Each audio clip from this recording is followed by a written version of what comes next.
It was a dark and stormy night as I drove my big rig down the isolated highway.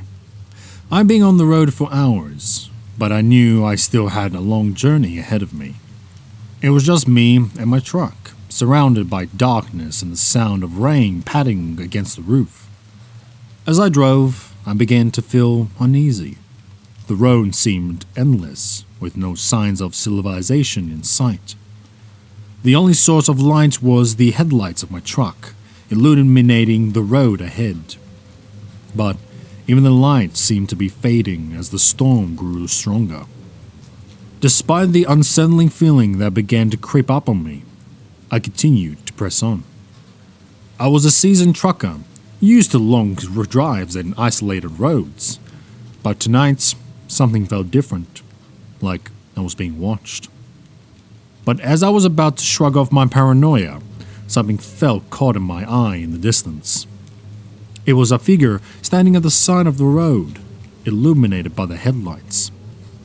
I slowed down, trying to make out who or what it was. As I got closer, my heart began to race. It was a man, but he had an eerie aura about him. His eyes seemed to glow in the darkness, and his face was twisted into a sinister smile. I quickly looked away, trying to convince myself that it was just my tired mind playing tricks on me. As I glanced back in my review mirror, I saw the man standing in the middle of the road, staring right at me. I slammed on the brakes, my truck skidding to a stop just inches away from the strange man. In a panic, I put the truck in reverse and flooring the gas pedal. But no matter how fast I went, the man kept pace with my truck, his gaze never leaving me. I was in a state of terror, my heart beating out of my chest. What was happening? Who was this man and why was he chasing me? I kept driving, desperately trying to outrun this terrifying figure. But no matter how fast I went, he always seemed to be right behind me. I couldn't shake him off, and as the storm raged on, I could hear his laughter echoing through the night. It was a chilling sound that made my skin crawl. As I approached a curve of the road, I knew I had to act fast. I couldn't keep driving like this. I needed to get help. With a surge of adrenaline, I swerved my truck off the road and into a ditch. The truck tipped over, and I quickly climbed out of the cab, my mind racing with fear and confusion. But the man didn't stop his pursuit. He was still coming for me, his laughter growing loud and more maniacal.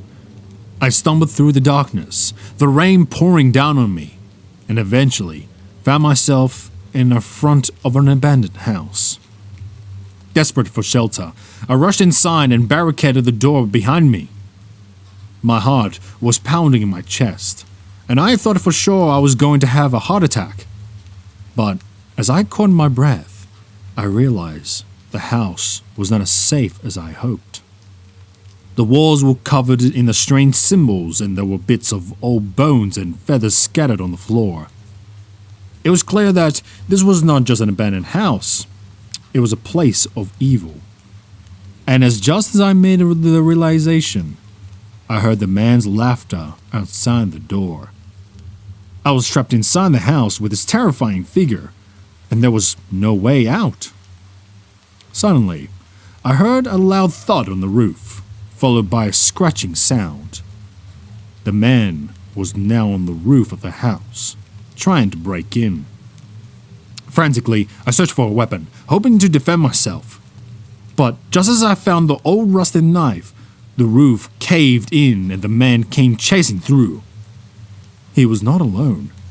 Behind him were several other figures, just as eerie and twisted as this one. I was surrounded, completely outnumbered and outmatched. They circled me, the laughter filling the house. I could feel their cold hands grabbing at me, the sharp nails scratching in my skin. I knew I was going to die, and there was nothing I can do to stop it. Just as I thought it was all over, I heard a loud honking noise coming from outside. It was my truck's horn, blaring repeatedly. And then, as if by some miracle, The man and his companions disappeared into the thin air. I was left alone in the abandoned house, shaken and terrified. I quickly ran outside to my truck and managed to get it back to the road. I didn't stop until I reached the gas station, where I collapsed on the ground in exhaustion and relief. It wasn't until I was able to calm down and process what had happened that I realized the truth. The man and his companions were not human. There were some sort of dark and twisted spirits haunting that isolated highway, and that I unknowingly stumbled in their territory. From that night on, I refused to drive on that stretch of the highway.